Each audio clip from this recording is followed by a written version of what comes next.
what we are going to learn today is the basics of optical mineralogy. Okay, so I'll try to simply tell you this chapter in a very lucid format. So the mode of communication will be Hindi and English. So basically, whatever I try say in English, I'll reiterate the same in Hindi. तो I hope सबको ये समझ में आएगा, हिंदी और English दोनों सबको समझ में आएगा. So, good evening all. Welcome to our Geo Scholars Academy. So, we have opened this institute this year only. Earlier, we means our core members were working in other institutes. So, we have founded another institute. But now we have opened a new institute that is in the name of Geo Scholar Academy. So, this is our first demo class of this session. So, in this class, I will simply teach you about the optical mineralogy. Brief about optical mineralogy, and will go up to means the class will go up to 1 hour, so that you won't get bored, and also it won't consume less of time, more of your time. So my class will cater from a beginner to a student who has already studied this topic. ठीक है ना, कोई beginner हो या फिर कोई इस topic को पढ़ चुका है ऑलरेडी, तो मैं सबको कैटर कर पाऊंगा, इस टाइप का पढ़ाऊंगा. ठीक है ना. So basically I won't keep the class much lengthier, because if it will be much lengthier and if I start talking things which are not relevant for your exam perspective, so it won't be much more helpful. Means if I try to spend my time through this electromagnetic waves na, then I can simply teach you for around 2 hours 3 hours, but that is not fruitful. We have to remind that we are preparing for an entrance examination, and it's has a cost benefit ratio. Whatever we are studying, that has to have a cost benefit ratio. तो इसलिए cost benefit ratio के according हम लोग पढ़ाई करेंगे. ठीक है ना. So I don't know, simply for that reason I don't exaggerate the class like others do. I simply teach you the things which are important from your exam perspective, and also I won't skip any important concept from your exam point of view. Okay, so basically this is our new institution in the name of Geo Scholars Academy. So simply let me tell you something about our academy first, then means it will take maximum 1 to 2 minutes about our institution, that I will try to convey. Then I will start the class. Simply why you guys should join our institution, why you guys should join GSA.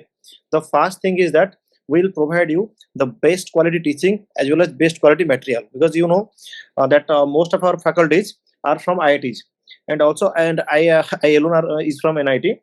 All are from IIT. So basically from IIT Bombay, IIT Kharagpur, IIT ISM Dhanbad, they are from these reputed institutions. And from this all of these persons who are teaching here, most of them are working in various sectors. Like some of are employed in GSI, some of them are employed in ONGC, and some are doing their PhD research now, because they have clear means they have a tendency toward the research phase sector, so they are doing the research activities. So most of them are working. So that means all of the faculties who will teach you, they already cleared one or more exam. So basically they know how to crack exam. That means they will give you a good guidance. For simply you can see that in the faculty list for JAM, we have 2% who have secured rank 1, 1% who is secured rank 2. Like this, we have many people who have secured very good very good rank in various examinations. Like in GATE rank 2, rank 7, they will teach you. In GSI rank 6, rank 13. In CSI NET rank 9, rank 16, rank 19, etc. So and also from the let me tell you something for the people who are preparing for GSI and PSU exam. So basically in GSI and PSU exam, your GS plays a crucial role. So the general studies part is generally being ignored by all of you. Means not all of you, means most of you. क्योंकि हम ignore इसलिए करते हैं क्योंकि हम लोग geology background से है, तो जीएस का इतना अटैचमेंट नहीं है हमारा. लेकिन हम लोग यहाँ पे आपको क्या करेंगे, तो यहाँ पे यूपीएससी सिविल सर्विस का एक प्री क्वालिफाइड पर्सन है, तो आपको पढ़ाएंगे प्री, सो जीएस पढ़ाएंगे. सो इसलिए आपके लिए ये ज्यादा बेनिफिशियल होगा. And for JAM we will conduct weekly numerical class, क्योंकि न्यूमेरिकल बहुत इंपॉर्टेंट है जाम में, इसलिए वीकली न्यूमेरिकल क्लास हम लोग रखेंगे जाम में. ठीक है ना. एंड ऑल्सो मंथली आपका टेस्ट रहेगा. Each month whatever thing we teach you will carry out a test, and also there will be live and recording classes available in our app. Our app will be rolled out soon in this Play Store. You can download it from there. And also we'll simply complete the IIT JAM syllabus. This is our commitment that we'll complete the IIT JAM syllabus by the end of October. And the GSI and PSU entrance, and this net this syllabus will complete it by the end of November, and also we'll have 15 days as a reserve days in case we won't complete it within the stipulated time, then we'll take only 15 days. Okay, so let's come to the main class. I will start the main class now. So whatever I have to tell you, means say about our institution, I have already told it to you. Now let's start with optical mineralogy. Okay, so in the mineralogy, so one of the very conceptual portion is optical mineralogy.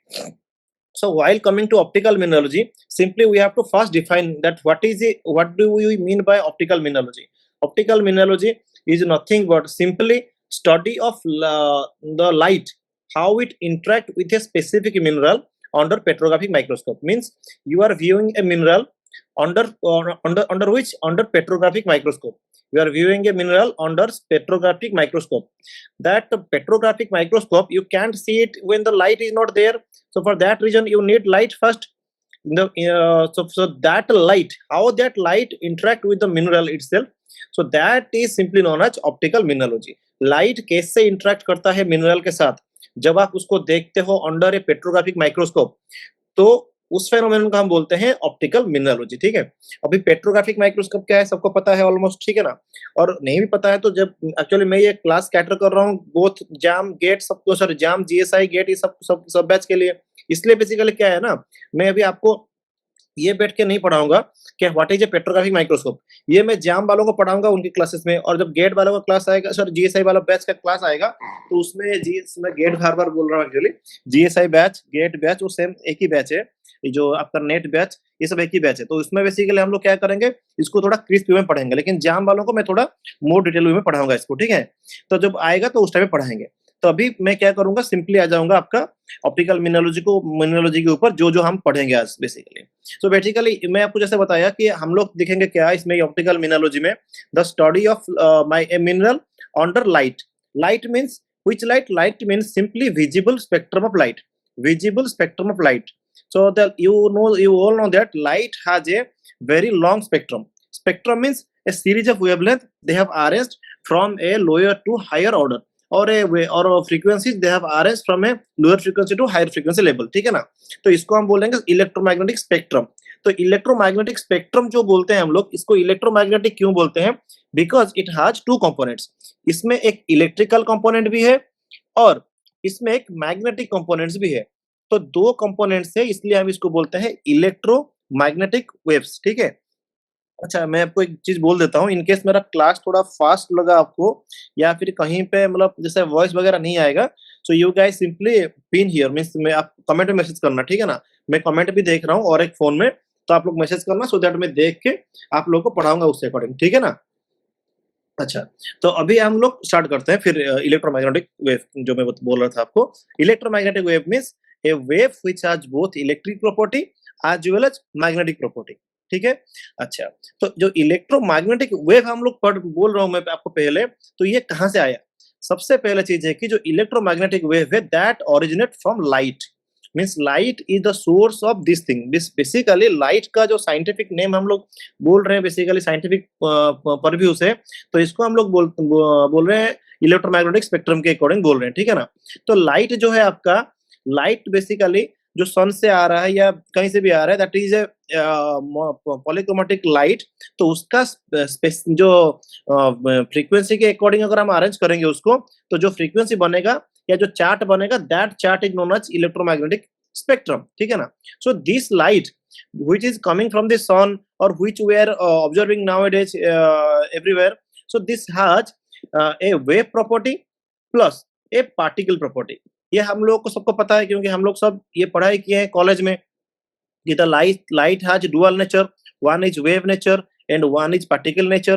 Particle nature में क्या था आपका, जो light is coming as a continuous pocket of energy and that pocket of energy is known as your photon. ठीक है ना, और ये फोटन क्या था, ये photon was only carrying energy and it don't have any weight और any mass. ठीक है ना, इसमें मास नहीं है, ओनली एनर्जी होता है. ठीक है, but in our perspective, means in our optical mineralogy perspective, this particle nature is not important for us. क्यों important नहीं है? क्योंकि ये जो पार्टिकल नेचर है ये बेसिकली किस लिए है, जो भी आपका फिजिक्स में हायर स्टडीज करते हैं उनके लिए है। तो हमारे लिए सबसे ज्यादा इंपॉर्टेंट कौन सा है, हमारे लिए इंपॉर्टेंट है दिस वेव नेचर, ठीक है ना, क्योंकि हम लोग वेव की फॉर्म में लाइट को स्टडी करेंगे। तो ये जो वेव की फॉर्म में स्टडी करेंगे, तो जो रेंज ऑफ स्पेक्ट्रम मैंने आपको बोला इलेक्ट्रोमैग्नेटिक स्पेक्ट्रम, तो ये स्पेक्ट्रम को हम लोग बेसिकली स्टडी करेंगे। और इस स्पेक्ट्रम में आप मुझे बताओ, जैसे आपका एक्स रे है, इसमें गामा रे है, सबको पता होगा बहुत सारे रेज है। तो हम लोग जब स्टडी करेंगे इसको under the microscope, so which spectrum will basically concern with, हम लोग कौन से स्पेक्ट्रम में कंसर्न करेंगे, गामा वाला कंसर्न या एक्स रे वाला कंसर्न या फिर आपका विजिबल लेंथ वाला जो स्पेक्ट्रम, कौन सा वाला स्पेक्ट्रम में हम लोग ज्यादा मतलब इंटरेस्ट देंगे। Exactly, very good Prithviraj, we will more concern about the visible spectrum because the visible spectrum is something which our eyes can perceive. Look, this is your whole electromagnetic spectrum. ये आपका पूरा electromagnetic spectrum है। तो इसमें आपका radio waves भी है, microwaves भी है आपके पास, आपके इंफ्रारेड वेव्स है, अल्ट्रावायलेट वेव्स है, एक्स रे है, गामा रे है, and here lies your visible lights. तो नेकेड आई में हम किसको परसीव कर पाएंगे, we can only perceive the visible light, and for this reason we will only study about the spectrum of light. Okay, from 400 nanometer to 700 nanometer in this range will only study, ठीक है ना। तो ये अब range को ही study करेंगे हम लोग, ठीक है। तो ये जो है विजिबल लाइट, इसको लेके हम लोग पूरा अपना स्टडी करेंगे, इलेक्ट्रोमैग्नेटिक वेव स्टडी करेंगे, ठीक है ना। तो यहाँ पे आ जाते हैं इलेक्ट्रोमैग्नेटिक वेव के ऊपर। अभी हम लोग देखो इलेक्ट्रोमैग्नेटिक वेव पे मैंने आपको क्या बोला था, it has two components, one is the electric component and one is the magnetic components. Okay, so ये इलेक्ट्रिक कंपोनेंट्स और मैग्नेटिक कंपोनेंट्स दोनों कैसे रहते हैं, ठीक है ना, ये देखते हैं हम लोग। तो ये दोनों जो है, जब वॉइस बीच बीच में रुक के आ रहा है, ओके संजीव, ये वॉइस क्या सबको, सबके लिए ऐसा ही है क्या, सबके लिए रुक रुक के आ रहा है क्या, या सब बाकी सबको अच्छा ही आ रहा है? अच्छा बाकी, अच्छा आई थिंक यार आपका, आई थिंक थोड़ा नेटवर्क इश्यूज होगा, मतलब सबको सही आ रहा है या फिर रुक रुक के आ रहा है? सही आ रहा है ना, अच्छा। तो आई थिंक यार आपका ना थोड़ा नेटवर्क इश्यूज होगा, तो काइंडली आप क्या करो, जहाँ पे नेटवर्क आ रहा है उस एरिया में आ जाओ, ठीक है ना, तो थोड़ा बेटर होगा आपके लिए, ठीक है। और इससे भी हम लोग ये क्लास को अपलोड करेंगे आपके लिए हमारा यूट्यूब चैनल में भी, आप उधर से भी व्यू कर सकते हो रिकॉर्डिंग करके, ठीक है। तो अभी के लिए मैं फिर कंटिन्यू करता हूँ, ठीक है ना, क्योंकि बाकियों को सुनाई दे रहा है। अच्छा, तो ये आपका हो गया इलेक्ट्रिक में, आपको बोला वेव है और इलेक्ट्रिक प्रॉपर्टी है, एंड इसमें आपका एक मैग्नेटिक प्रॉपर्टी है, तो दोनों प्रॉपर्टी इसमें है, ठीक है ना। तो अभी हम देखते हैं कि इलेक्ट्रिक प्रॉपर्टी मैग्नेटिक प्रॉपर्टी दोनों कैसे इंटरट्विन्ड है। देखो जैसे ये आपका लाइट है, now there is 3 axis, one is your Y, one is your Z, one is your x axis. Suppose you simply assume that here there is a point source, here there is a point source, so from this point source we have illuminated a light. यहाँ पे आपने एक light को जलाया है, ठीक है ना, इस पॉइंट सोर्स पे ही आपने एक लाइट को जलाया है, ठीक है ना, और लाइट ट्रैवल कर रहा है along x axis, along x axis हमारा लाइट ट्रैवल कर रहा है, ठीक है। जब लाइट आपका एक x axis के along ट्रैवल करेगा, तो what will happen simply here, there will be some crest and trough formation. Why there will be crest and trough formation? Can anybody tell me that why there is no compression and rarefaction? Instead of compression and rarefaction, why we are getting crest and trough here? Anybody in the comment section? जब आपका light wave travel कर रहा है, तो हम लोग को crest ट्रॉ क्यों मिल रहा है? Why we are not getting compression and rarefaction? Anybody? Very good. Very good, very good. Due to why we are getting this compression and rarefaction, it is because the light wave is a transverse wave. The light wave, what we are pursuing here, it is a transverse wave. It is a transverse wave. It is not a longitudinal wave, because you know that there are two types of wave. One is longitudinal wave and one is transverse wave, and that transverse wave is simply occurs when the particles vibrate perpendicular to the direction of propagation, ठीक है ना। Suppose ये आपका direction of propagation है light का, ऐसे this is the direction of propagation of light, then the particles will simply vibrate perpendicular to the direction of propagation of light, so this is known as a transverse wave. So when we join these points, we'll simply get a crest and a trough, a crest and a trough. So this is a transverse wave. And what is the example of a longitudinal wave? Simply the sound wave. When the sound wave travels, it simply forms some compression, then some rarefaction, then again some compression, and there are some rare fraction. This happens because of the movement of the light, or sorry, movement of the sound on a medium that oscillates the particles through which it travels. ठीक है ना? तो ये अभी हमारे लिए इतना important नहीं है, हम लोग ये सिंपली देखते हैं कि आपका जो डायरेक्शन ऑफ प्रोपगेशन है, उसी अलोंग में आपका हमेशा वाइब्रेशन रहता है। Vibration will be always perpendicular to direction of propagation. ठीक है? अच्छा, और एक चीज मैं आपको बता देना चाहता हूँ कि इसमें जो आपको मैं पढ़ा रहा हूँ अभी ऑनलाइन, तो ये जो पीपीटीज में आपको लिए बनाया हूँ, इसमें खाली इमेज है। ठीक है?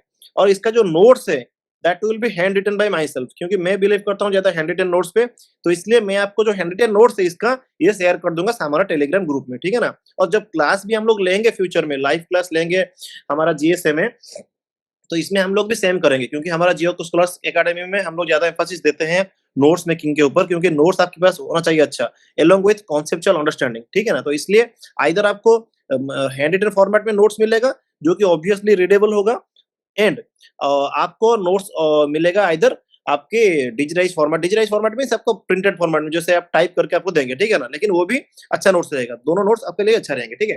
अच्छा, अभी आ जाते हैं हम लोग।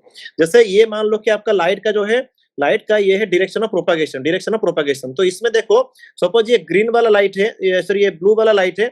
सपोज दिस ब्लू वाला light is your magnetic wave, is the magnetic component, then this red one will be the electric component. ठीक है ना? तो इसलिए दो कंपोनेंट इसमें इन्वॉल्व होता है, one is electric component, one is magnetic components. ठीक है ना? तो ये जो इलेक्ट्रिकल प्रॉपर्टीज और मैग्नेटिक प्रॉपर्टीज वेव्स का है, इसीलिए इसको बोलते हैं इलेक्ट्रोमैग्नेटिक वेव। बट हमारे लिए ज्यादा इंपॉर्टेंट कौन सा है? Between this electric component and this magnetic component, which one is more important for us? Means to study the optical mineralogy. Optical mineralogy study करने के लिए सबसे इंपॉर्टेंट कौन सा है दोनों में से? Anybody? Very good. Electric component. Why electric component? Because the matter we are dealing, it is simply it interacts with the electrical properties of that matter. जैसे मैं आपको एक चीज पूछूंगा, आप लोग को सबको पता होगा इलेक्ट्रॉन डेंसिटी। आप लोग सब मोर ऑफ द लेस जो भी ये पढ़े हैं, आप लोग सुने होंगे that in isotropic system the electron density is constant in all direction, in anisotropic mineral the electron density is different in different direction. ये तो आप लोग पढ़े होंगे। तो जो इलेक्ट्रिक डेंसिटी है, इलेक्ट्रॉनिक डेंसिटी या इलेक्ट्रॉन डेंसिटी जो आपका है ना, इलेक्ट्रॉन डेंसिटी, तो ये इलेक्ट्रॉन डेंसिटी जो है this is simply electrical properties. So we need that component of light which simply interact with this electron density or this electrical properties of a mineral. So for that reason, this electric component of the light is more important for us. Why? Because we are dealing the electric property of the mineral. तो mineral का भी electric property के साथ हम लोग deal कर रहे हैं, इसीलिए लाइट का जो ये इलेक्ट्रिक कंपोनेंट है, यही कंपोनेंट मोस्टली आपका इंटरेक्ट करेगा लाइट के साथ। ठीक है? समझ में आया या किसी को डाउट है अभी तक? सबको समझ में आ रहा है अभी तक? ठीक है, वेरी गुड। तो अभी हम लोग आगे कंटिन्यू करते हैं। ठीक है ना? अभी जैसे मैं आपको लाइट के बारे में पढ़ाया, ठीक है, तो आपको सिंपल एक चीज बोल रहा हूं मैं, आपका लाइट का वेवलेंथ। लाइट का वेवलेंथ क्या है ये आई थिंक सबको पता होगा, या किसी को डाउट है? Wavelength, what is the wavelength of light? नहीं तो मैं इसको समझाऊंगा आपको। आई थिंक ऑलमोस्ट आप लोगों को पता होगा द वेवलेंथ ऑफ लाइट। ठीक है ना? क्योंकि वेवलेंथ ऑफ लाइट क्या है? Simply wavelength is the distance between two points in the exact similar position on a wave. Suppose this is our wave. Let me erase these things first. It is getting clunkier now. Okay. So come here. Basically, suppose this is a wave. So what I was trying to say that the wavelength is nothing but it is the length between. It is the simply a length. Basically, from the name as it's suggesting, it is a length between distance or simply the distance between two specific point of a wave. ठीक है ना? तो जैसे इस point पे मैं crest पे और इस पॉइंट पे मैं क्रेस्ट पे टच कर रहा हूं, तो ये दोनों के बीच में जो डिस्टेंस है, this distance is known as your wavelength. ठीक है ना?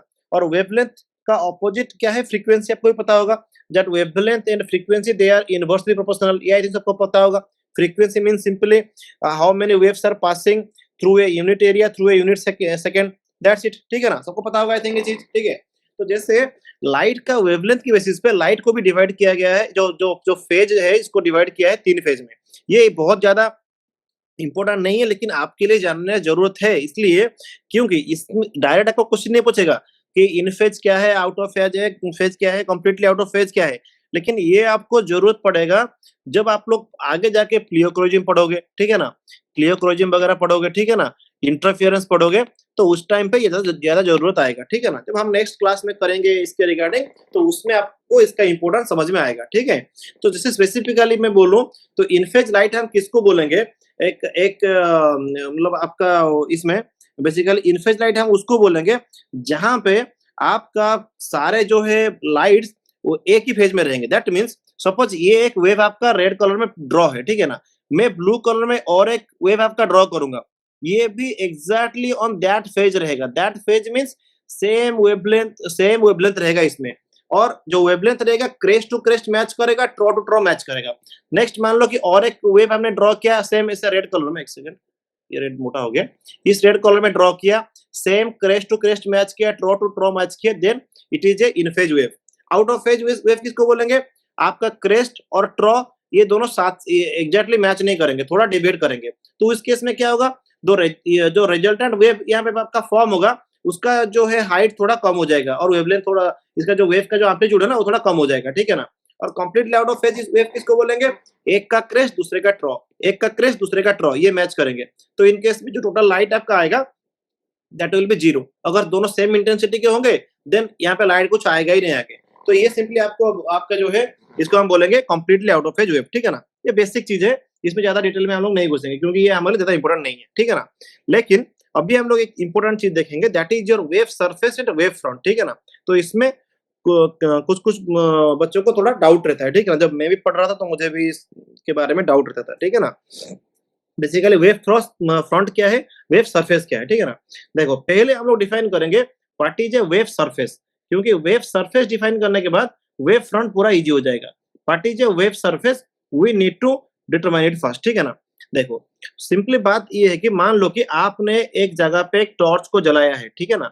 सपोज ये एक टॉर्च है, आपने एक टॉर्च को जलाया इधर, ठीक है ना।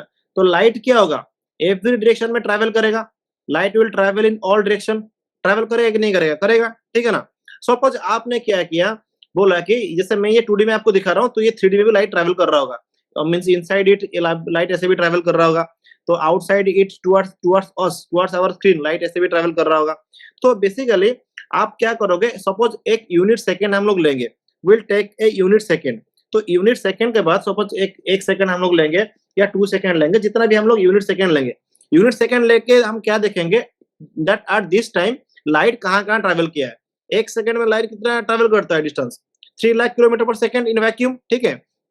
सपोज हम लोग एक सेकंड के बाद देखें कि लाइट यहाँ पे आया है, हमारा जो लाइट है ना वो यहाँ तक आया है इधर, ठीक है, इधर यहाँ तक आया है, इधर यहाँ तक आया है, इधर इधर यहाँ तक आया है, और इस डायरेक्शन में यहाँ तक आया है। So what we are simply trying to find out that in 1 second the light has travel up to what distance, so accordingly we will join them. तो इनको सारे पॉइंट्स को हम लोग ज्वाइन करेंगे, ठीक है ना। ज्वाइन करने के बाद हमें एक सरफेस मिलेगा in a 3D surface, that will be 3D surface. So this surface is known as a wave surface, ठीक है।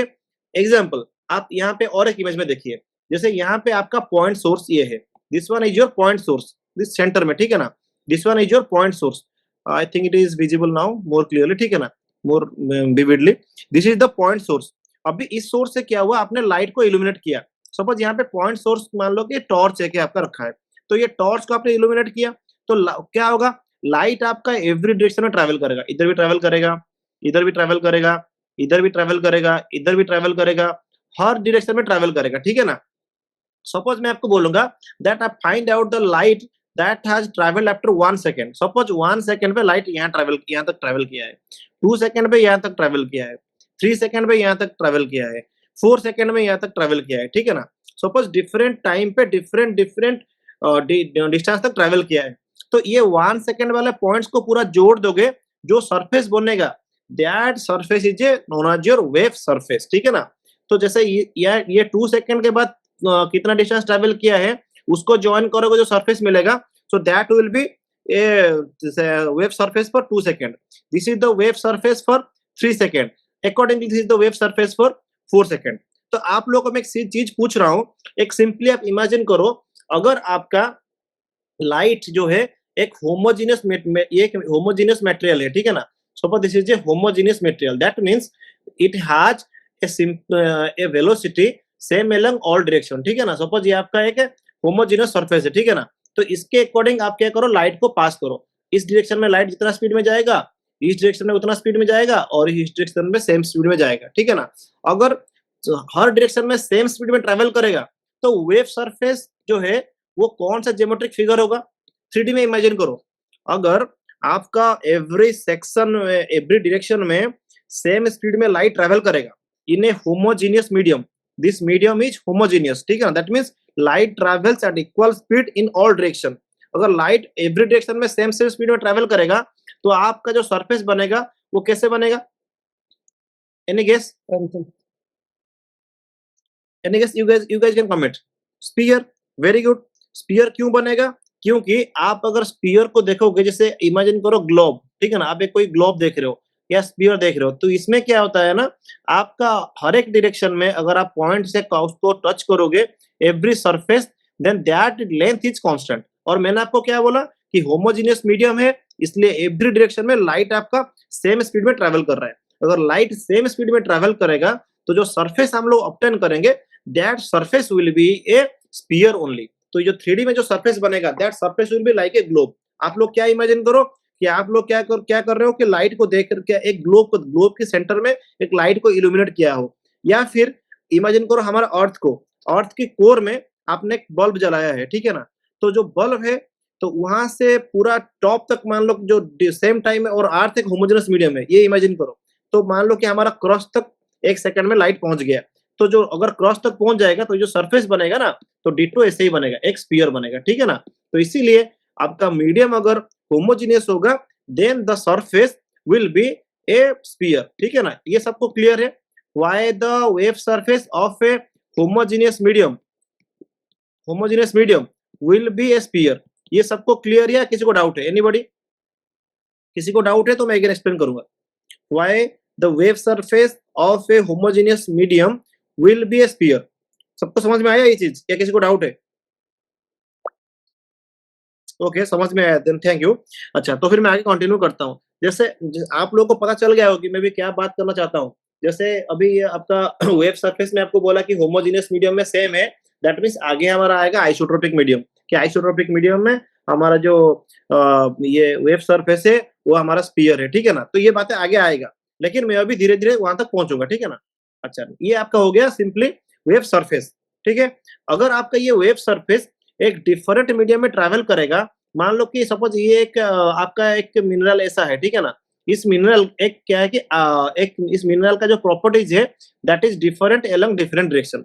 दैट मींस इसके अंदर कोई लाइट आपका ट्रैवल करेगा इस डायरेक्शन में, इसका जो स्पीड होगा, इस डायरेक्शन में कोई ट्रैवल करेगा लाइट, सॉरी एक सेकंड यार, कहाँ चला गया यार ये? हाँ ठीक है, यहाँ पे। तो मान लो कि इस डायरेक्शन में जो लाइट ट्रैवल करेगा, इसका स्पीड है सपोज आपका 2 मीटर पर सेकंड, ठीक है ना?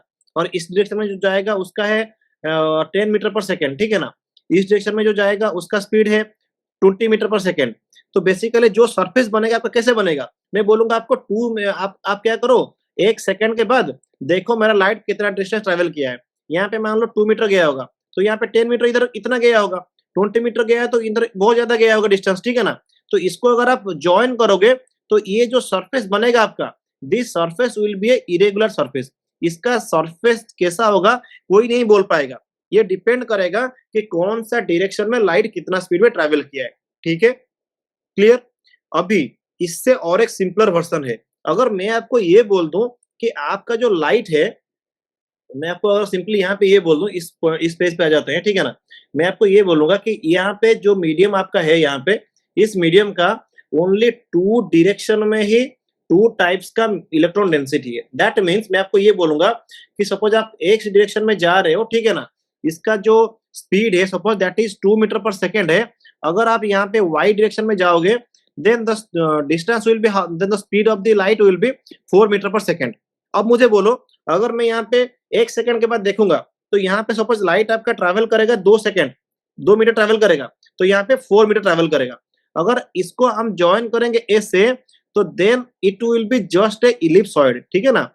अंदर की तरफ भी आप ज्वाइन करोगे तो ऐसा आएगा, तो ये एक इलिप्सॉइड आएगा। दैट मीन्स इलिप्सॉइड आपका कब बन रहा है, when the wave surface is becoming a ellipsoid. Ellipsoid कब बन रहा है, जब आपका दो टाइप का वाइब्रेशन इन्वॉल्व होता है, ठीक है ना। तो इसीलिए आपका जो मिनरलोजी में जितना भी आपके अनाइसोट्रोपिक मिनरल्स है, anisotropic minerals means the minerals which are not crystallize in your cubic system. Cubic को छोड़ के बाकी सिस्टम में जितना भी आपके क्रिस्टलाइज हो रहे minerals in your orthorhombic, monoclinic, triclinic, तो वहां पे बेसिकली आप जब उसको फ्लैट थिन सेक्शन में देखोगे तो दो डायरेक्शन इन्वॉल्व होता है। तो इसीलिए in anisotropic mineral the wave surface is ellipsoid in nature, ठीक है ना। तो वेव सरफेस इलिप्सॉइड आता है, ठीक है। समझ में आया आपको, ये डाउट है इसमें किसी को? Wave surface, why the wave surface of A isotropic mineral or a homogeneous mineral is pure in nature, why the wave surface of a anisotropic mineral is ellipsoid in nature। हम लोग isotropic अनाइसोट्रोपिज्म इसको भी detail में पढ़ेंगे हम लोग, ठीक है ना। अभी सिंपली हम लोग वेव सरफेस पढ़ रहे थे। ये जो है आइसोट्रोपिक मिनरल में कैसा होगा, the wave surface of isotropic mineral will simply be sphere and wave surface of a anisotropic mineral, this one will be what, this one will be your ellipsoid। ये समझ में आया? किसी को डाउट है इसमें? एनीबॉडी, किसी को डाउट है इसमें? क्या समझ में आया आप लोग? Anybody please respond, because I am not getting sure whether you are getting it or not। मैं समझ में आ रहा है? Okay okay okay, thanks Manisha, thanks Subrata, thank Babul for responding, ठीक है। तो ये आपका वेव सरफेस का कॉन्सेप्ट है। इसको देखो, जब मैं आइसोट्रोपिक और अनाइसोट्रोपिक आपको पढ़ाऊंगा ना, तो उसमें इसको और एक बार मैं थोड़ा और अच्छे से इलैबोरेट करूंगा, लेकिन यहाँ तक समझ में आ रहा है? ये ओके ओके है पूरा। अभी जब हम लोग क्या करेंगे, आगे जाएंगे ना, जब हम लोग इंडिकेटिक्स पढ़ेंगे, ऑप्टिकल इंडिकेटिक्स वगैरह, तो उसमें ये कॉन्सेप्ट और एक बार आएगा और उसमें और अच्छे से हम लोग आपको डिस्क्राइब करेंगे, ठीक है। तो वेव सरफेस आपको क्लियर हुआ।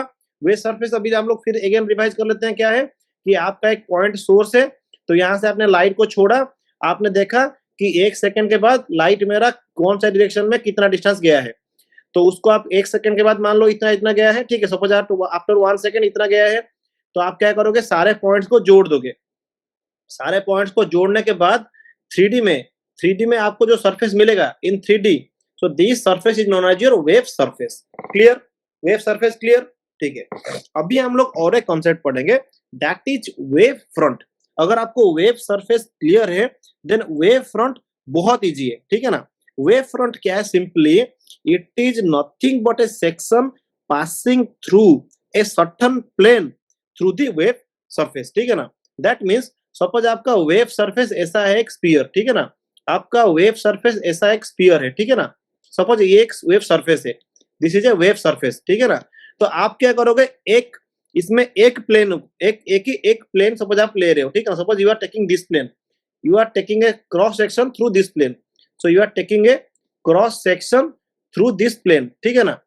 तो अगर आप ऐसे एक लोगे, क्रॉस सेक्शन लोगे, तो उस इंस्टेंट पे, उस जगह पे आपका जो भी सरफेस फॉर्म होगा या जो भी स्ट्रक्चर फॉर्म होगा, that will be known as your wave front.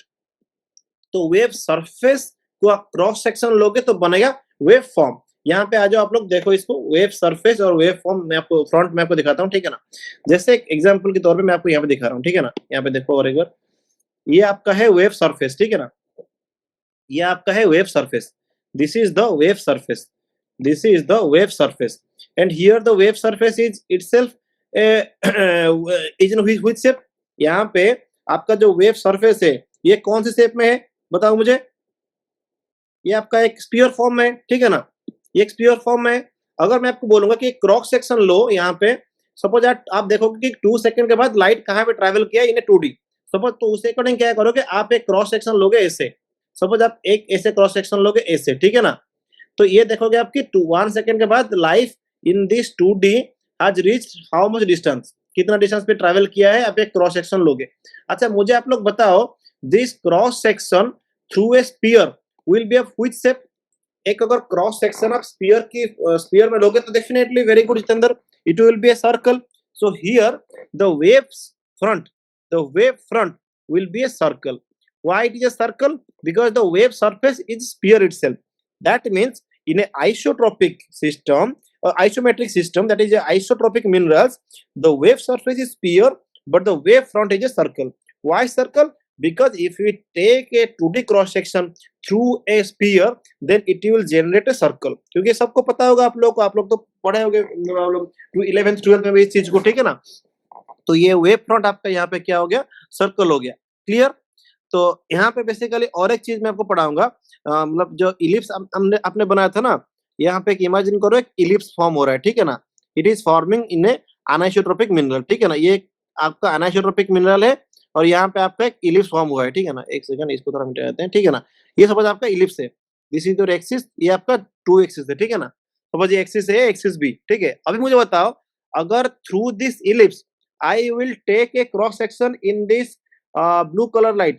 Suppose this is the cross section, and through this ellipsoid, this is our ellipsoid, ठीक है ना।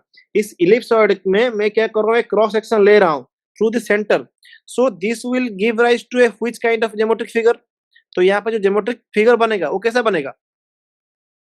ellipsoid में आप एक ले रहे हो, एक क्या है कि क्रॉस सेक्शन ले रहे हो। वेरी गुड शुभ सुंदर। तो ये बेसिकली आपका यहाँ पे क्या बनाएगा, यहाँ पे एक इलिप्स बनाएगा। क्योंकि इलिप्स क्यों बनेगा? क्योंकि अगर आप क्रॉस सेक्शन लोगे तो ऐसा दिखेगा। Here one axis will be smaller, one axis will be larger. So here the wave front is a ellipse. So in case of a anisotropic mineral, what we simply got that here the wave surface is ellipsoid and the wave front is ellipse. That means what we learned today, that in a cubic system, the wave surface will be your a sphere and the wave front will be a circle. ठीक है, ये clear. और आपका cubic को छोड़ के बाकी जो भी सिस्टम है, आपका जो भी सिस्टम है, that is your orthorhombic system, your monoclinic system, your triclinic system, every system. तो उसमें क्या है कि जो आपका वेव सरफेस बनेगा, that wave surface will B ellipsoid, ठीक है ना। और आपका जो वेव फ्रंट बनेगा, that wave front will be A ellipse. तो यहाँ तक सबको क्लियर है? देखो, जो जाम के बैच में है, मतलब जो भी इनिशियल स्टार्ट कर रहे होंगे, मैं भी उनको थोड़ा सा फास्ट लग सकता है, लेकिन मैं जब जाम में आपको स्पेसिफिकली पढ़ाऊंगा तो थोड़ा सा स्लो डाउन करूंगा। और आई थिंक जो भी आपका जीएसआई बैच के है, जीएसआई नेट या आपका जो भी पीएसयू एग्जाम या फिर गेट के बैच में है, उनको मेरा पेस सही लग रहा होगा, क्योंकि वो लोग अच्छे से पढ़े हैं, ठीक है। मतलब पहले पढ़ चुके हैं ऑलरेडी, मोस्टली पढ़ चुके होंगे, ठीक है ना। तो ये आपका वेव सरफेस, वेव फ्रंट, यहाँ पे सबको क्लियर है या किसी को डाउट है? वेव सरफेस, वेव फ्रंट तक। If anybody has any doubt, you can ask me now. Now I will give you 30 seconds so that you can ask me if you have any question regarding this. या फिर सबको clear है तो आप लोग थोड़ा text कर दीजिए, मैं आगे आपका प्रोसीड करूंगा। तो सबको क्लियर है क्या? किसी को डाउट नहीं है? Sure? Okay. So if anybody has any doubt then please let me know. I will reiterate it again, क्योंकि मैं सेकंड टाइम भी पढ़ाऊंगा, नो इश्यूज। क्योंकि मैं क्लास को पूरा क्रिस्प की बनाया हूँ, इसलिए आपको ज्यादा टाइम नहीं जाएगा। हम लोग क्या ज्यादा नहीं पढ़ेंगे आज, वेव फ्रंट, वेव सरफेस पढ़ेंगे, पोलराइज्ड वर्सेस नॉन पोलराइज्ड ये क्या है पढ़ेंगे हम लोग, आइसोट्रोपिक नॉन अनाइसोट्रोपिक मिनरल पढ़ेंगे, और रिफ्रैक्शन का लॉज ये थोड़ा पढ़ेंगे। जो भी इंपोर्टेंट होगा डबल रिफ्रैक्शन, यहाँ तक हम लोग पढ़ेंगे। मैं पहले प्लान किया था आपको प्लियोक्रोइजिन पढ़ाऊंगा और extinction and sign of elongation पढ़ाऊंगा, लेकिन मुझे लगा कि फर्स्ट क्लास है तो ज्यादा हम लोग ओवरलोड नहीं करेंगे। ये एक जीएसआई का पीओआईक्यू है, ठीक है ना। तो इसलिए मुझे लगा कि ज्यादा ओवरलोड नहीं करेंगे, हम लोग थोड़ा कम पढ़ेंगे, ठीक है ना। कम पढ़ेंगे ना, मतलब ज्यादा पढ़ना चाहे तो हम लोग पढ़ सकते हैं। मैं और एक क्लास लेके बाद में आपको पढ़ा दूंगा ये, ठीक है, और एक डेमो क्लास में। तो बेसिकली चीजें ऐसा है कि ज्यादा ओवरलोडिंग करने से आपका फर्स्ट क्लास है तो आपको भी बोरिंग लगेगा, ठीक है। तो अभी हम लोग आते हैं फिर पोलराइज और नॉन पोलराइज रे में। श्योर, अभी आ जाऊं मैं इसमें ना, किसी को सबको समझ में आ रहा है ना? ठीक है, तो अभी मैं आ जाता हूँ इसमें। अच्छा, पोलराइज्ड और नॉन पोलराइज्ड रे। आई थिंक आप में से सब लोग को पता होगा पोलराइज्ड रे क्या है, नॉन पोलराइज्ड रे क्या है, मोस्टली पता होगा, ठीक है ना। तो किसी को नहीं पता है तो डोंट वरी, मैं आपको सिंपली अभी इसको समझा दूंगा, ठीक है ना। अच्छा, मुझे बताओ आप, एक सिंपली मैं आपको पूछ रहा हूँ, सपोज आपका ये एक ऑर्डिनरी रे है, दिस इज ए ऑर्डिनरी रे, ठीक है ना। सपोज दिस रे हियर, दिस रे, suppose the ray is originating here, that means the ray is traveling in a specific direction. Suppose the ray is traveling in this direction, let me draw it again. Suppose the ray is traveling in this direction. ray traveling direction, ठीक है ना? So the ray is traveling is this direction. But if the ray is not confined to any plane, then how the vibration of the elements will take place? Elements का या जो particles का vibration कैसे होगा? Simply perpendicular to the ray propagation होगा, क्योंकि आपको पता है ray vibration is always perpendicular to ray propagation. ठीक है? तो इसीलिए यहाँ पे अगर आपका ray प्रोपेगेशन इस तरफ है तो रे का वाइब्रेशन परपेंडिकुलर होगा. अच्छा, मुझे आप बताओ कि इसी लाइन के अलोंग में कितना परपेंडिकुलर लाइन ऐसे पास कर सकता है? इनफाइनाइट नंबर्स पास कर सकता है. सपोज ये एक परपेंडिकुलर डायरेक्शन है, ठीक है ना? This one is also a perpendicular direction, this one is also a perpendicular direction, this one is also a perpendicular direction. That means these are all vibration direction of the ray और the particles, ठीक है ना? और basically जो electromagnetic wave है तो उसके अंदर जो वाइब्रेशन हो रहा है that is vibrating along all direction, ठीक है ना? तो यहाँ पे अगर मैं आपको बोलूंगा कोई भी इलेक्ट्रोमैग्नेटिक वेव जिसका वाइब्रेशन डायरेक्शन को हम लोग कांस्टेंट नहीं किए हैं, then how many vibration direction we can get? So you can simply tell me that we will get a number of vibration direction. कोई भी एलिमेंट्स में अगर हम लोग वाइब्रेशन डायरेक्शन कन्फाइन नहीं करेंगे दैट हमें an number of vibration direction मिलेगा, ठीक है ना? सो इस टाइप का जो भी vibration that is not restricted to a specific direction is known as your unpolarized रे.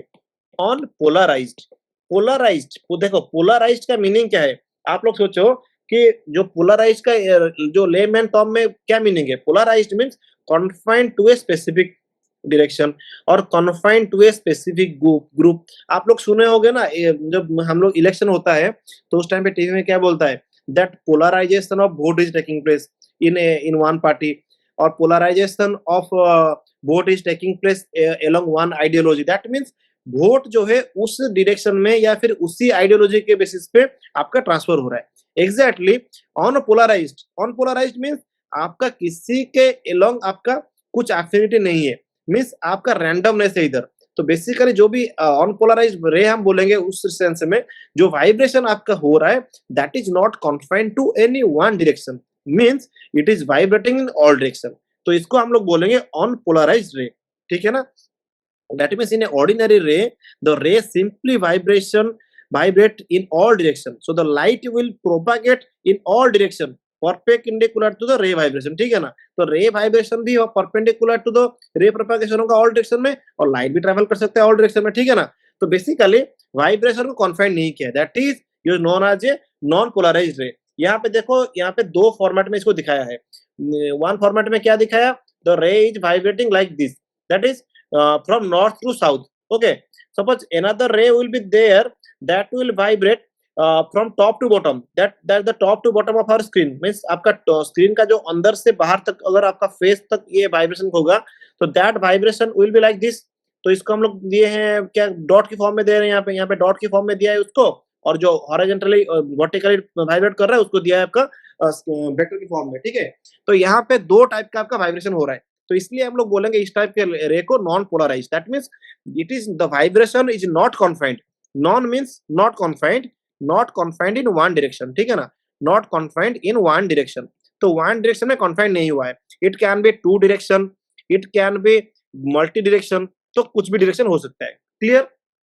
आपका नॉन पोलराइज्ड रे क्या है? क्लियर सबको हुआ या किसी को डाउट है? क्लियर ना सबको?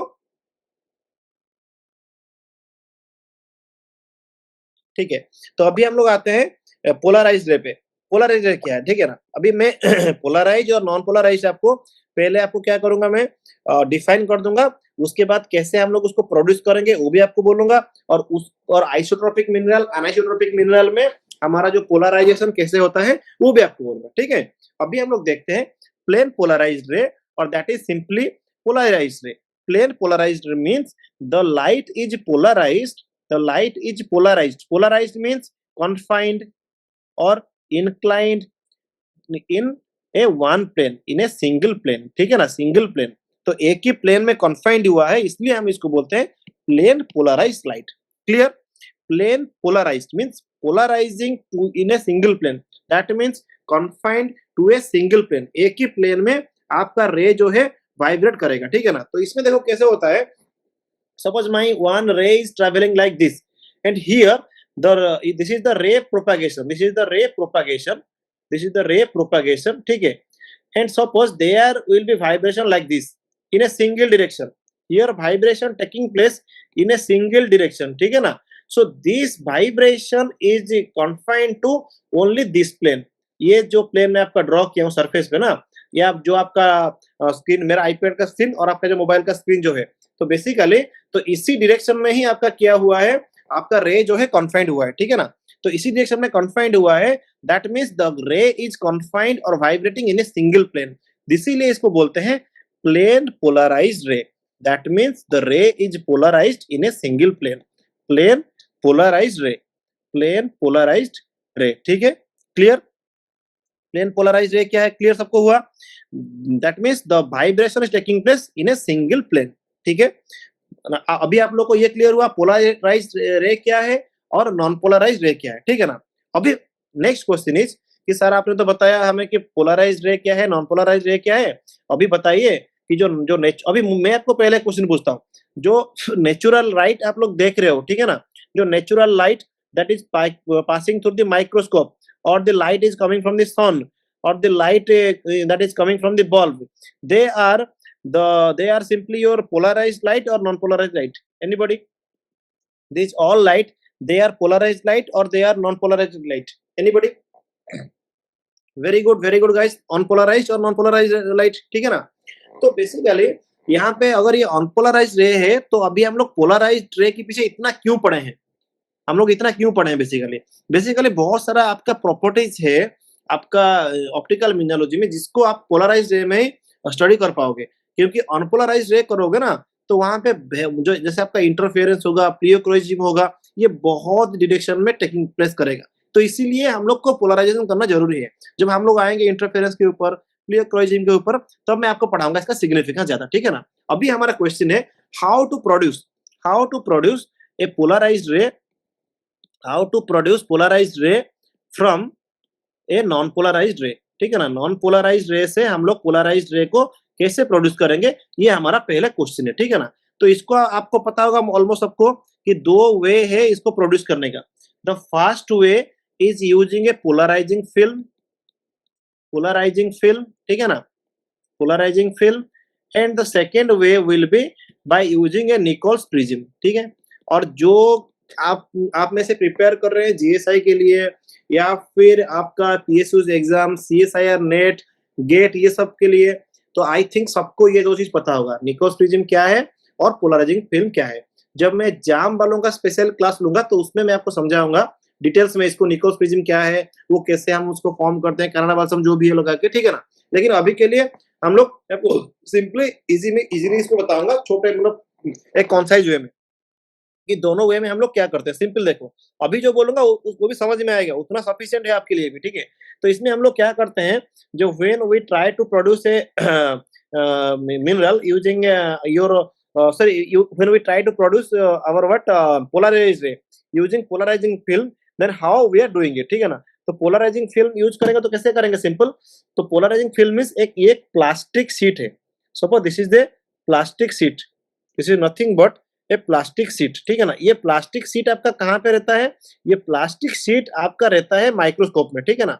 तो ये क्या करता है, सिंपली आपका जैसे सपोज यहाँ पे दो रे आ रहा है, ठीक है ना, सपोज दिस इज ए रे एंड दिस इज ए रे, ठीक है ना, सपोज दिस इज रे 1, दिस इज रे 2, ठीक है ना।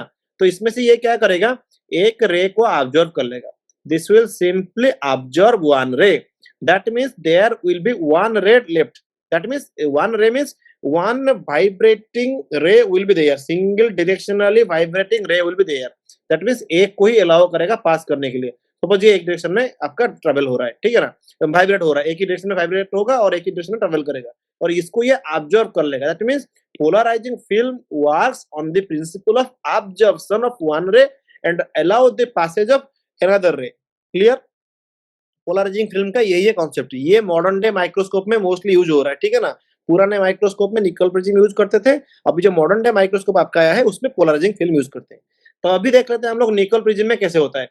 जैसे कि मैंने आपको बताया, मैं ज्यादा एग्जाजरेशन नहीं करूंगा, जो भी क्रिस्प क्रिस्प चीजें हैं उसको बताऊंगा टू द पॉइंट, ठीक है ना। तो निकल प्रिज्म सोचो कैसे उसमें करता होगा। तो इसमें हम लोग एक कॉन्सेप्ट यूज करते हैं, टोटल इंटरनल रिफ्लेक्शन।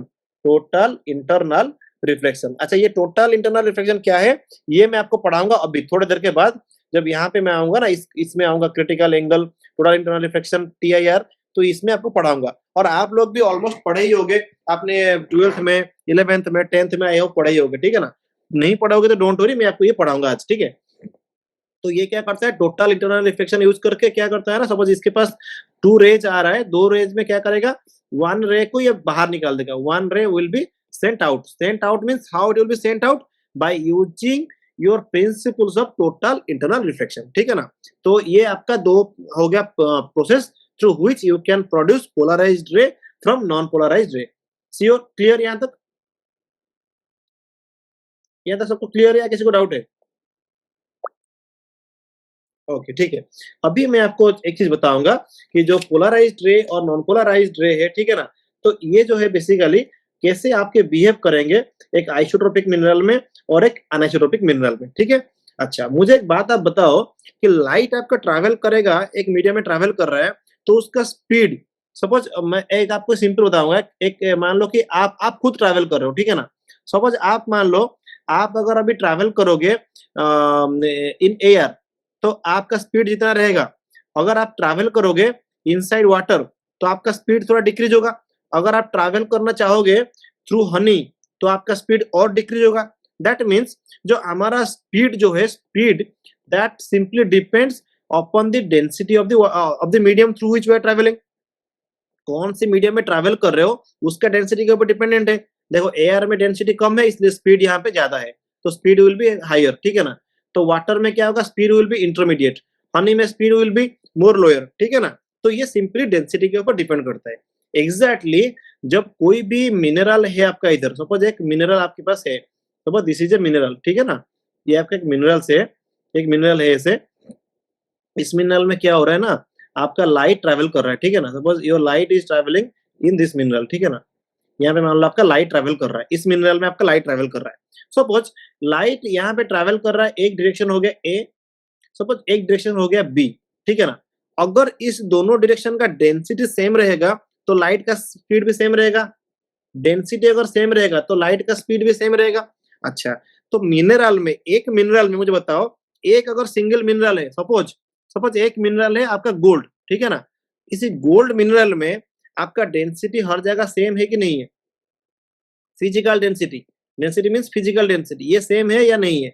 जो डेंसिटी मींस आप लोग पढ़ते हो mass by volume, density equal to mass by volume, ये कांस्टेंट है, कांस्टेंट है हर जगह, ठीक है ना। या फिर मान लो अम्फीबोल एक मिनरल है, अम्फीबोल, अम्फीबोल, ठीक है ना। या फिर आपका पायरोक्सिन, जो भी मिनरल्स है, मुझे बताओ इसका डेंसिटी कांस्टेंट है कि नहीं है? Density is constant or not? Physical density. I am not talking about electron density now. I am talking about physical density. Constant है, very good, constant है. That means अगर हम लोग लेमैन के टर्म में एज्यूम करेंगे, that means ये एम्फीबोल्स में या आपका पायरोक्सिन्स में, ठीक है ना, तो ये सब में क्या होना चाहिए कि हर डायरेक्शन में, या फिर ओलिविन्स में, एवरी डायरेक्शन में क्या होना चाहिए कि वेलोसिटी आपका कांस्टेंट होना चाहिए। लेकिन होता नहीं है, क्यों? क्योंकि यहाँ पे बेसिकली हम लोग जो वेव में आपको बोल रहा था, हम लोग वेव का कॉन्सेप्ट पार्टिकल कौन सा नेचर पे हम लोग ज्यादा इंपोर्टेंट दे रहे थे। यहाँ पे जो इलेक्ट्रिकल प्रॉपर्टीज था और एक इसका था मैग्नेटिक प्रॉपर्टीज। तो जो मैग्नेटिक प्रॉपर्टीज है उसको हम लोग इग्नोर कर रहे थे, और जो इलेक्ट्रिक प्रॉपर्टीज था इसके ऊपर हम लोग ज्यादा फोकस कर रहे थे। मैं बोला ना क्यों? क्योंकि जो जो मैटर है, मैटर का जो इलेक्ट्रिकल प्रॉपर्टीज है उसके साथ ही इसका इलेक्ट्रिक प्रॉपर्टीज इंटरेक्ट करता है, इसीलिए ज्यादा focus was given on this electric properties. That means matter, जब आप कोई एलिमेंट्स भी देखोगे तो आप नहीं देखोगे कि उसका फिजिकल डेंसिटी क्या है, वो नहीं देखना है हमको। हमको इस केस में हम क्या देखेंगे? Electrical properties that simply changes the density of in various direction. That means यहाँ पे इलेक्ट्रिक प्रॉपर्टीज क्या आएगा? कोई भी मैटर में, कोई भी मैटर आपका है that is simply formed by atoms, और एटम्स में आपका क्या है? इलेक्ट्रॉन्स है, प्रोटॉन्स है और न्यूट्रॉन्स है, और इसमें जो इलेक्ट्रिकल फोर्सेस है ये जनरेट करता है आपका इलेक्ट्रॉन्स। इसीलिए हम लोग क्या करेंगे? इलेक्ट्रॉन डेंसिटी के ऊपर यहाँ पे ज्यादा फोकस करेंगे, ठीक है ना। तो कोई भी मैटर का फिजिकल डेंसिटी कांस्टेंट हो सकता है, लेकिन electrical density can not be constant, ठीक है ना? तो may be constant, it may not be constant, ठीक है ना? अगर आपका इलेक्ट्रॉनिक डेंसिटी कांस्टेंट है, suppose along this direction A, the electronic density means suppose there is 1000 electron, ठीक है ना, पर यूनिट मीटर क्यूब, ठीक है ना? और सॉरी, बेसिकली ये नैनोमीटर में होता है, नैनोमीटर क्यूब, ठीक है ना? And suppose they are in this direction, in this B direction, the electronic density is again 1000 electron per nanometre cube, ठीक है ना? तो इस केस में क्या हुआ, ये दोनों डायरेक्शन में आपका इलेक्ट्रॉन डेंसिटी कांस्टेंट रहा, ठीक है ना? अगर कांस्टेंट रहेगा, then the velocity along this direction, velocity along A and the velocity along B, they both will be same, ठीक है? अभी एक चीज पे आएंगे हम लोग, इलेक्ट्रॉनिक डेंसिटी है क्या और इलेक्ट्रिक डेंसिटी है क्या? Basically electron density, this is electron density है क्या? Electron density is nothing but it is simply measures the amount of electrons present in all direction on average, ठीक है ना? That means suppose आप क्या करो, इस डायरेक्शन में ट्रैवल कर रहे हो, ए डायरेक्शन में ट्रैवल कर रहे हो, सपोज यहाँ पे आपने क्या देखा, इस यूनिट वॉल्यूम पे आपका 2 लाख इलेक्ट्रॉन है, 2 लाख इलेक्ट्रॉन है, और इस यूनिट वॉल्यूम यहाँ पे आप लेके देखोगे तो यहाँ पे आपको मिला इलेक्ट्रॉन डेंसिटी इज 1.99 लाख। तो इसको भी हम बोलेंगे इन दोनों का इलेक्ट्रॉन डेंसिटी सेम है। Basically electron density should be more और लेस सेम, ऐसा नहीं कि एग्जैक्ट सेम होना चाहिए, ठीक है ना? तो ये मोर और लेस सेम होना चाहिए, ठीक है? तो बेसिकली यहाँ पे जो इलेक्ट्रॉन डेंसिटी आपका हो रहा है, तो इलेक्ट्रॉन डेंसिटी कैसे आपका सेम हो रहा है, दैट मीन्स ये सेम यूनिट वॉल्यूम में ये सेम हो रहा है कि नहीं, वो देखना है हमको, ठीक है ना? अगर यूनिट वॉल्यूम में हमारा डेंसिटी, इलेक्ट्रॉन डेंसिटी सेम है, that means we can say that here the speed of the light will be constant, ठीक है? अच्छा, अभी एक चीज हम आते हैं आइसोट्रोपिक मिनरल्स के ऊपर, ठीक है ना? जब जो हमारा आइसोट्रोपिक मिनरल्स है, जो कि हम लोग आगे पढ़ेंगे, ये आप लोगों को पता है कि आइसोट्रोपिक मिनरल जो होता है उसका electron density is constant in all direction, that, ठीक है ना? सपोज ये एक आइसोट्रोपिक मिनरल आपका है, तो इसका जो इलेक्ट्रॉन डेंसिटी है कांस्टेंट है इन all direction, that means whether you go along this direction, A direction, or whether you go along this B direction, or whether you go along this C direction, in all the direction the electron density is constant.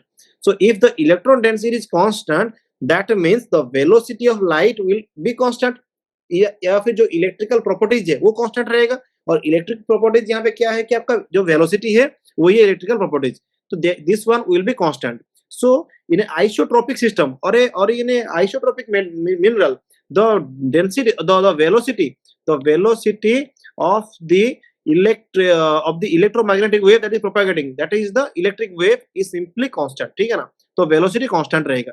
तो इसीलिए आप लोग याद करो, जब अब हम लोग थोड़ी देर पहले पढ़ रहे थे वेव सरफेस कैसा बन रहा था आपका आइसोट्रोपिक सिस्टम में, क्योंकि आइसोट्रोपिक सिस्टम में प्रॉपर्टी सेम है along एवरी डायरेक्शन, तो इसीलिए वहां पे क्या हो रहा था, आपका जो वेव सरफेस बन रहा था वो एक स्फीयर बन रहा था, वेव फ्रंट बन रहा था वो एक सर्कल बन रहा था, इसी रीजन के लिए, ठीक है ना? तो ये हो गया आइसोट्रोपिक मिनरल्स में आपका जो बेसिकली जो वेव, जो आपका जो वेलोसिटी कैसा रहेगा, ठीक है ना? तो यहाँ पे मुझे बताओ कि अगर आपका एक अनाइसोट्रोपिक मिनरल होगा, अनाइसोट्रोपिक मिनरल में इलेक्ट्रिक डेंसिटी डिफरेंट होगा। सपोज यही मिनरल को हम लोग अज्यूम करते हैं, यही मिनरल जो आपका यहाँ पे है ना, जो एलिमेंट्स यहाँ पे आपको प्रेजेंट है, ठीक है ना? इसी को हम लोग अज्यूम करके देखते हैं, ठीक है ना? देखो इसमें आपका क्या है, तो ये ए बी सी यहाँ पे 3 डायरेक्शन है, ठीक है ना? ए बी सी यहाँ पे 3 डायरेक्शन है। सपोज मैं आपको ऐसे लिखूंगा that along this direction A, the electronic density is 1 lakh per nanometer cube, and here in this direction B, the electron density is nothing but 2 lakh nanometer per nanometer cube, and along this direction C, the electron density is nothing but your 50,000 lakh पर nanometre cube. तो यहाँ पे every direction में electron density different हो गया। अगर electron density different होगा, तो जैसे कि मैंने आपको बताया था, आप मान लो वाटर में जाओगे, आप एयर में जाओगे, ठीक है, और आप जाओगे, आप हनी के अंदर ट्रैवल करोगे, तो आपका डेंसिटी के अकॉर्डिंग स्पीड डिफरेंट हो जाएगा। एग्जैक्टली तो जो लाइट का स्पीड है दैट विल बी डिफरेंट। तो VA and VB and VC they won't be equal, तो ये इक्वल नहीं होगा। VB won't be equal to VB और VA is won't be equal to VB और it won't be equal to VC। That means the speed of light will be different in different direction. This is known as your anisotropic mineral, ठीक है ना? इसको हम बोलेंगे anisotropic। तो जो isotropic आपका था, आइसोट्रोपिक तो आइसोट्रोपिक में कौन कौन क्रिस्टलाइज होते हैं, तो जो भी आपके अमोर्फोस मिनरल्स हैं प्लस आपके जो भी मिनरल्स क्रिस्टलाइज होते हैं क्यूबिक सिस्टम में, that is your isometric system, they are isotropic in nature, ठीक है ना। कैसे है, जब हम क्रिस्टल सिस्टम को पढ़ेंगे each and every crystal system, उसमें समझाऊंगा मैं आपको और डिटेल में, ठीक है ना। और आप अनाइसोट्रोपिक मिनरल्स किसको किसको बोलोगे, अनाइसोट्रोपिक मिनरल्स किसको किसको बोलोगे, the if you exclude amorphous substance and the minerals that is crystallizing in cubic system, every other minerals that is crystallizing in any system other than cubic and amorphous is known as a anisotropic mineral. That means आपका जो tetragonal, आपका hexagonal, आपका ऑर्थोरॉम्बिक, आपका monoclinic, आपका triclinic, ये जितना भी minerals है, तो यहाँ पे क्या आपकी ये है आपके अनिसोट्रोपिक मिनरल्स, ठीक है ना। तो अनिसोट्रोपिज्म में हो क्या रहा है, that here the velocity of light is different in different direction, ठीक है ना। वेलोसिटी पर्सपेक्टिव में बोल रहा हूँ, ठीक है ना। तो यहाँ पे प्रॉपर्टीज भी चेंज होता है डिफरेंट डायरेक्शन में। क्यों, why this is happening, it is owing to the change in electron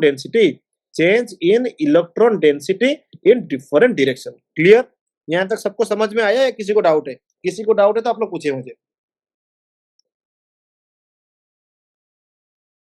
सबको समझ में आ रहा है, ठीक है ना। तो ये देख लो आप लोग, हाँ वेरी गुड, ये देख लो आप लोग, एक आइसोट्रोपिक मिनरल आपका यहाँ पे है, ठीक है ना, और एक अनाइसोट्रोपिक मिनरल यहाँ पे है। आइसोट्रोपिक में देखो 3 डायरेक्शन दिया है यहाँ पे ए, तो यहाँ पे 3 डायरेक्शन में वेलोसिटी आपका जो स्पीड है वो सेम है, मतलब एक्सिस बेसिकली सेम है, इलेक्ट्रॉनिक डेंसिटी सेम है यहाँ पे, तो इसलिए इसको दिया है A and A in all direction. Here the direction is given as A B C, ठीक है ना। क्यों दिया है, बेसिकली क्योंकि यहाँ पे जो प्रॉपर्टीज डिफरेंट डिफरेंट है, इसलिए जब आप क्यूबिक सिस्टम को स्टडी करोगे तो वहाँ पे एक्सिस देखना हमेशा A1 A2 A3 रहेगा, A1 A2 A3 रहेगा। लेकिन टेट्रागोनल स्टडी करोगे तो A1 A2 या B रहेगा, या ABC ट्राइक्लिनिक आप स्टडी करोगे तो ट्राइक्लिनिक में ABC रहेगा, ठीक है ना। तो ये डिफरेंट डिफरेंट होता है, ठीक है। यहाँ तक सबको समझ में आया है, किसी को डाउट है? क्लियर, आइसोट्रोपिक मिनरल क्या है, अनिसोट्रोपिक मिनरल क्या है, अभी क्विकली हम लोग रिवाइज कर लेते हैं क्या क्या पढ़ा हमने अभी। इलेक्ट्रोमैग्नेटिक वेव्स क्या है हमने पढ़ा, इलेक्ट्रिकल प्रॉपर्टीज, मैग्नेटिक प्रॉपर्टीज उसमें रहते हैं, magnetic properties is less important to us. Why? Because we are dealing with the interaction of the light that is happening with the electric components of electric properties of the matter. Electric properties of the matter means electronic density. तो इसीलिए यहाँ पे important आपका हो गया क्या, important हो गया आपका electrical components of the electromagnetic wave. That is important for us. Then we have studied what is a means in which spectrum we are basically dealing with. In phase light क्या है, out of phase light क्या है, ठीक है ना, और completely out of phase light क्या है, ये भी हमने देखा। उसके बाद हमने देखा what is a wave front, what is a wave surface, और आपने देखा कि wave surface of A anisotropic mineral will be ellipsoid, wave front of A anisotropic element will be your ellipse, and wave surface of A isometric system will be sphere, wave surface will B sphere, wave front will be circle, ये भी हमने पढ़ा। और उसके बाद हमने क्या पढ़ा, पोलराइज्ड रे क्या है पढ़ा, नॉन पोलराइज्ड रे क्या है पढ़ा, ये भी हमने पढ़ा, ठीक है ना। और उसके बाद हमें ये पढ़ा आइसोट्रोपिक मिनरल क्या है पढ़ा, अनिसोट्रोपिक मिनरल क्या है पढ़ा, ठीक है ना। तो ये पहला पार्ट को छोड़ देते हैं, ये मैं आपको नेक्स्ट क्लास में पढ़ाऊंगा, क्योंकि क्लास ऑलरेडी 1 आवर हो चुका है। आज पर कमिटमेंट में ज्यादा क्लास को एक्सटेंड नहीं करूंगा, ठीक है ना। तो ये डेमो क्लास था, इसलिए मैं बहुत ज्यादा इसमें आपको बहुत ज्यादा मतलब नहीं पढ़ाया, क्योंकि मैं जनरल जब क्लास लूंगा आपका, या फिर पूरा हमारा जीएसए में, हमारा जियो क्लास एकेडमी में हम लोग क्या करेंगे, क्लास को 1 से 1.5 आवर रखेंगे, ठीक है ना। और आपको ज्यादा क्लास नहीं रखेंगे, मैक्स टू मैक्स हमारा 2 क्लास रहेगा पर डे, 2 लाइव क्लास रहेगा। कोई इसको वॉच नहीं कर पाएगा तो आप लोग उसको वॉच कर पाओगे हमारा ऐप में, रिकॉर्डिंग होकर रहेगा, ठीक है ना। और एक मेन चीज है, मैं आपको बताना चाहता हूँ कि जो कोर्स फी है, ठीक है ना, it will be very much affordable, ठीक है ना। क्योंकि हमारा ये ऑब्जेक्टिव नहीं है कि that only to means maximise profit, हमारा profit maximising is not our motto, ठीक है ना। तो profit is our motto but not maximising profit, that means profiteering is not our motto as other sir joining, ठीक है ना। JAM का course यार हमारा प्लान अभी जो है, जाम का कोर्स हम लोग कंप्लीट करेंगे by the end of October, and we have 15 reserve days, ठीक है ना। जाम का कोर्स को हम लोग by the end of October करेंगे, 15 रिजर्व डे रखे हैं। और जो आपका जीएसआई और आपका ये जो पीएसयू एग्जाम और नेट गेट, इसका जो सिलेबस है, ये सब को हम खत्म करेंगे नवंबर का एंड में, ठीक है ना। बट 15 दिन हम लोग रिजर्व डे रखे हैं, क्योंकि रिजर्व डे इसलिए 15 दिन रखे हैं, इनके खत्म नहीं हुए तो उसमें हम करेंगे। और जाम में स्पेशल चीज है कि न्यूमेरिकल क्लास पर वीक 1 रहेगा, ठीक है ना। और जीएसआई में जैसे आपका प्री खत्म हो जाएगा, हमारा जो भी कोर्स लॉन्च हम लोग करेंगे जीएसआई में, प्री प्लस मेंस दोनों के लिए है। ऐसा नहीं कि आपको मेंस अलग से जॉइन करना पड़ेगा, नहीं, जरूरत नहीं है, ठीक है ना? Because we are not doing profiteering, profiteering नहीं करना है, मुनाफाखोरी नहीं करना है हमें, ठीक है ना? तो बेसिकली हम आपको कोर्स फी जो है that will be very much affordable. हम लोग जब अनाउंस करेंगे आप लोग देख लीजिए, ठीक है ना? अभी आप लोग क्या कीजिए, 1-2 क्लास अटेंड कीजिए हमारा डेमो क्लास, देखिए आपको अच्छा लग रहा है कि नहीं, and after that you join. और जैसे कि मैंने आपको बताया, जो भी आपको पढ़ाएँगे, they are themselves are IIT toppers, they are themselves are GATE toppers, they are themselves are GSI toppers, they are CSIR NET toppers. Because if you study from them, na, then they will guide us in a right way because they have already cracked the examination. So they have that top notch means experience. Course यार हमारा जो है regular जो course है ना, हमारा plan ये है कि हम लोग जून, मिड जून में से ही स्टार्ट करेंगे रेगुलर कोर्स, ठीक है ना? अभी वहाँ तक हम लोग क्या करेंगे, थोड़ा बहुत आपका ये डेमो क्लासेस लेंगे, क्योंकि डेमो क्लासेस में आप लोगों को समझ में आएगा ना कि कैसे हम लोग पढ़ा रहे हैं, पढ़ाने का तरीका सही है, नहीं है, ठीक है ना? और जैसे हमारा मेन ऑब्जेक्टिव ये है कि हमको बहुत ज़्यादा हम क्लास को इन्फॉर्मेशन से ओवरलोड नहीं करेंगे, क्योंकि उसके लिए तो बुक्स है। आप लोग बुक से पढ़ सकते हो ना, ठीक है ना? तो बहुत ज़रूरत नहीं है ये सब करने का, ठीक है? और जैसे मैंने आपको पढ़ाया ना, मैं आज आपका आपका जो सोर्स था मेरा, तो था ऑप्टिकल मिनरोलॉजी, एक बुक है ऑप्टिकल मिनरोलॉजी बाय नेस्से, ठीक है ना? इसको मैंने मोस्टली रेफर किया है, इसके साथ पर्किंस, ये दोनों को मैंने रेफर किया है, ठीक है ना? तो आप लोग को ऑप्टिकल मिनरोलॉजी का जो पूरा बुक है वो पढ़ने का जरूरत नहीं है बिल्कुल, क्योंकि मैं उसमें से जो भी पॉइंट मेन पॉइंट से नोट कर चुका हूँ, वो मैं ग्रुप में शेयर कर दूंगा, ठीक है ना? लेकिन वो नोट्स थोड़ा आगे तक है, उसको भी आप लोग एक बार देख लेना। तो आप इसको खाली कहाँ से पढ़ो, जो नेस्सेक है ना, नेस्से का बुक है जनरल मिनरोलॉजी, उसमें आप पढ़ सकते हो। अच्छा, बीच बीच में आवाज कट रहा है यार, अरे आई थिंक सबका नहीं हो रहा है, एक्चुअली कुछ लोगों का ही हो रहा था, ठीक है ना? तो अभी हम लोग क्लास यहीं पे एंड करते हैं। You guys can leave now, and thanks for attending the class. आप अपने फ्रेंड्स, सीनियर्स या जूनियर जो भी है, उनको शेयर कीजिए, ठीक है? और क्लास का फीडबैक भी दीजिए आप लोग ग्रुप में, अगर कुछ इम्प्रोवाइज़ेशन का ज़रूरत है, तो इम्प्रोवाइज़ हम लोग करेंगे, ठीक है? Thank you all and good night all of you. So on this note, I am simply completing the class. Okay. Okay. Thank you all. Thank you all. Good night, yeah. Good night, all of you.